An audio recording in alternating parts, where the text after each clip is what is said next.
Hey everyone, welcome back to my channel. Today I'm showing you how to make a no-knead sourdough bread.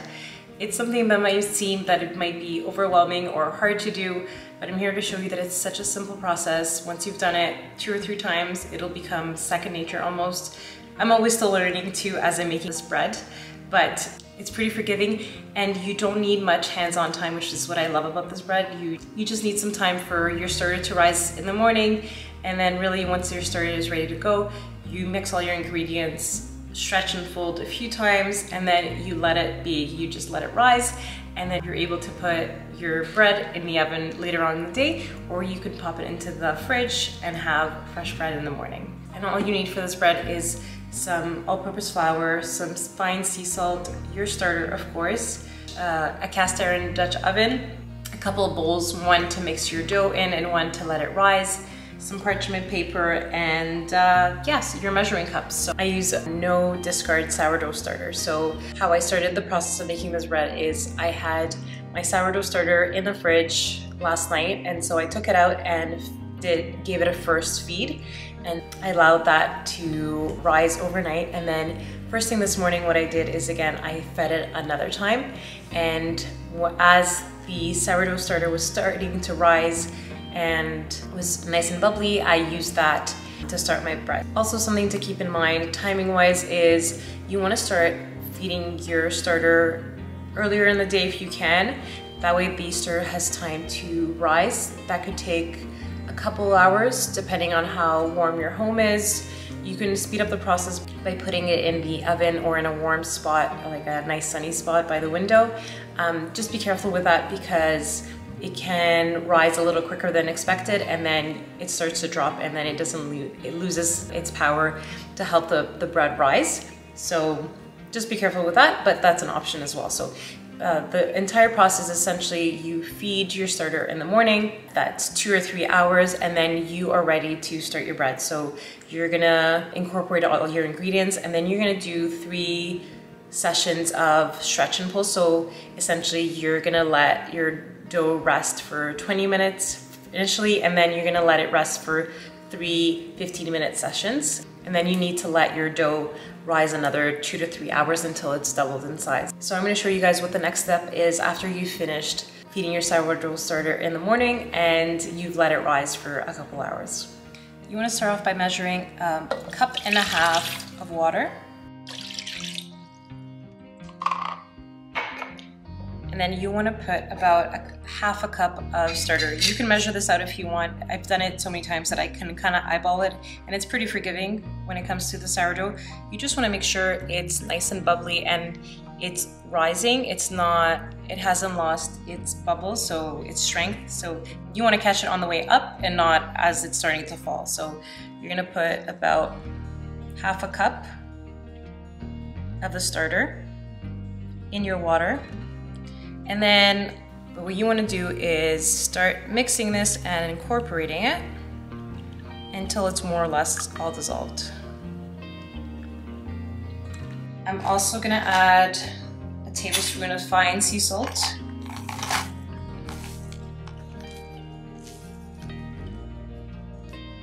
Maybe just a little bit under, but about a tablespoon. And then I'm going to mix that as well. I have seen other recipes where people like to mix in the salt with the flour and then incorporating, because they fear that the salt might damage the starter somehow and not allow it to rise as much. I haven't had an issue, but you can experiment with that and see what works best for you. You might have better results mixing your salt with your flour and then putting it into your starter. So now that I've mixed everything, I'm gonna add 4 cups of flour. I use all-purpose flour, and again, some people use different kinds of flour. Some people use a double O or bread flour, but I have an organic all-purpose flour that I just buy from Costco. I do find that with this flour, I don't have to put as much water. I feel like it hydrates really well. And so that's another thing you might want to play around with your recipe as well, is how much water you might need to add. Maybe another 1/4 cup of water, or maybe you want to reduce your flour by a little bit. So here I'm measuring out 4 cups of flour. I'm going to start by just adding the first 2 cups and mixing it in, incorporating it, and when that's nicely hydrated, I'll add one more cup, and then my last one.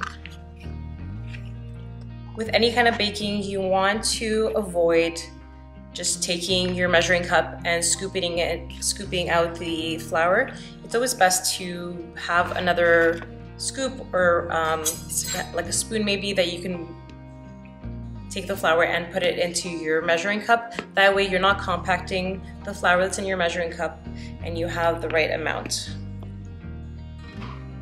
So this is 2 cups. I'm just gonna mix this and do a little folding method that works really nicely.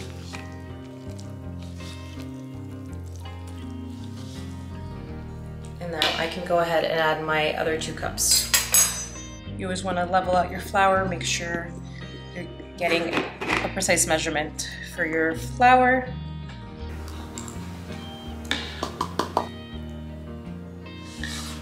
And again, I'm just folding it in until all the flour is nicely incorporated.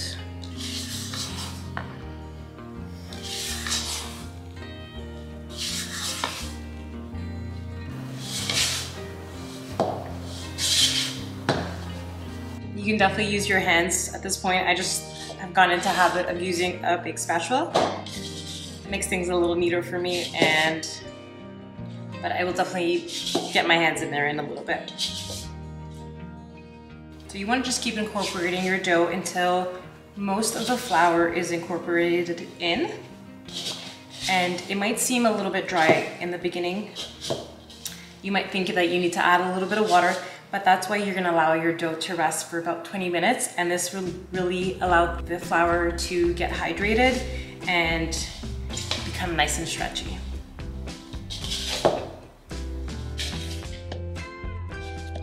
So this is what the dough looks like now. I've just mixed it for a couple minutes, and you see that most of the flour is incorporated, but there's some dry spots here. There's some wet spots, some dry spots, so we're just gonna cover this and let it sit for 20 minutes and come back to it. Because I don't make bread every day, I don't need my starter to be out every day. I don't need to feed it every day. It's not something that works for me, so I like to do a no discard sourdough starter. So what I'll do is, as my bread is rising for the first time or the first round, I am gonna feed my sourdough starter, and then I'm just gonna pop it into the fridge and essentially forget it until the next time I make bread. So how I feed my starter every time is I'll do 3 tablespoons of flour, 2, 3, and then I'll add 1 to 2 tablespoons of water, and that's it. So I'm just gonna add the water.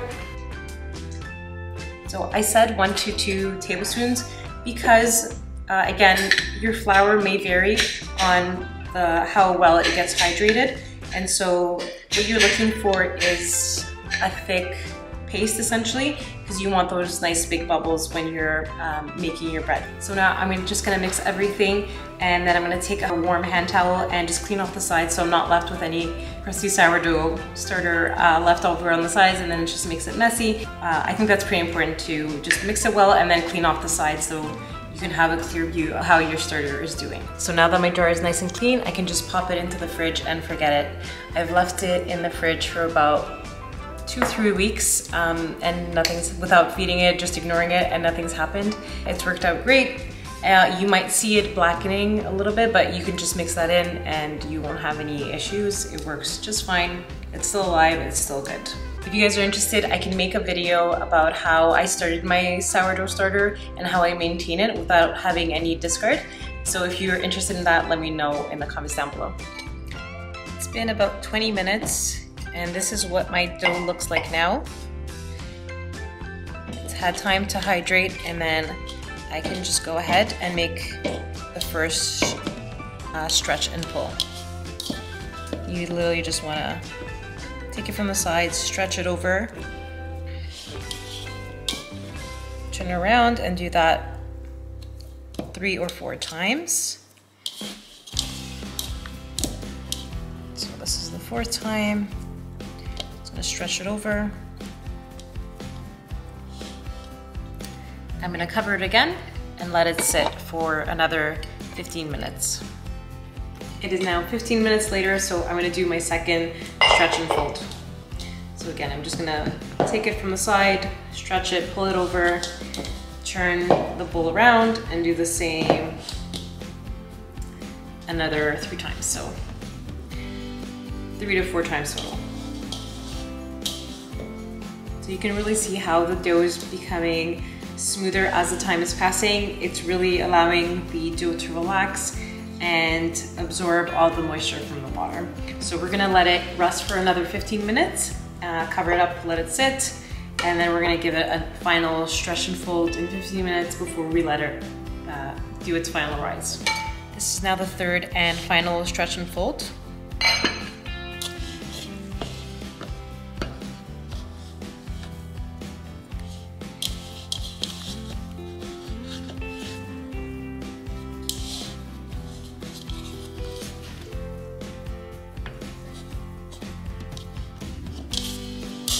See, the dough is nice. It's still a little sticky, but it's nice and smooth. There's no visible flour left over. The next step is to put it into this other bowl that I have lined with some parchment paper, and I will let this rise for a few hours.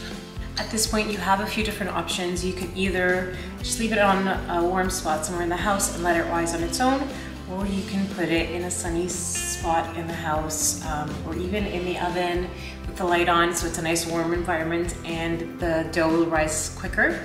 So that's one option. You let it rise. This will usually take about 2 to 3 hours depending on how hot the environment is. You're looking for the dough to essentially double in size, and then it'll be ready to bake. Another option is to put it into the fridge for overnight, essentially. If you're starting this process later on in the evening or later on in the day and you don't have time for the dough to rise 2 to 3 hours and to bake it, you can just pop it into the fridge and take it out for about an hour in the morning. Just let it come to room temperature. It'll still be cold, but it won't be just fresh out of the fridge, and so you can bake it at that point and you can still have amazing results and have fresh baked bread first thing in the morning, which is amazing. I think I may put my bread in the oven with the light on, just to speed things up a little bit, and I will see you guys in a few hours when the bread is ready to bake.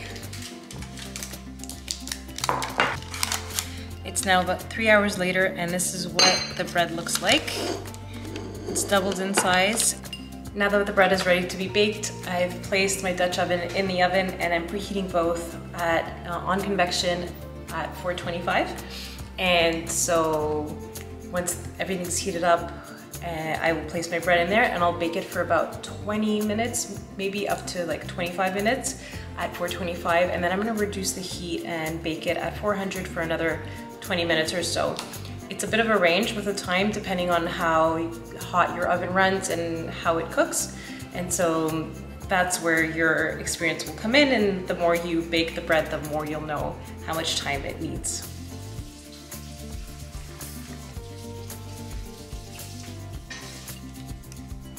So I have my hot Dutch oven here, and I'm just gonna take the bread in the parchment paper and just transplant it into the pot. Put the lid back on and pop it into the oven for about 20 to 25 minutes. This is what the bread looks like so far. It's done its first rise, and now the rest of the 20 minutes is gonna be for it to get that nice golden color.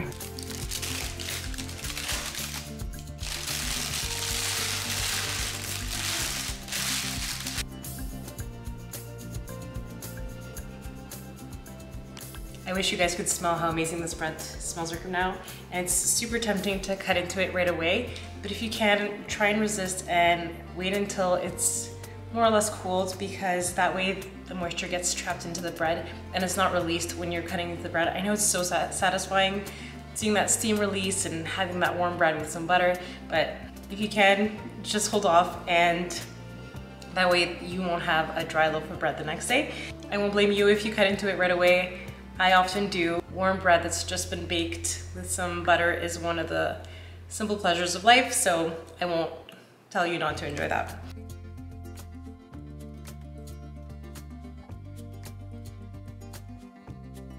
there you go guys, that's how easy it is to make a no-knead sourdough bread. It's really not as intimidating as it might have seemed in the beginning. I really hope I inspired you to give it a shot. And if you do, please leave a comment down below and let me know how it went. I'll have the full written recipe written on my blog, makelifebeautiful.blog, or I'll insert the link down below in the description.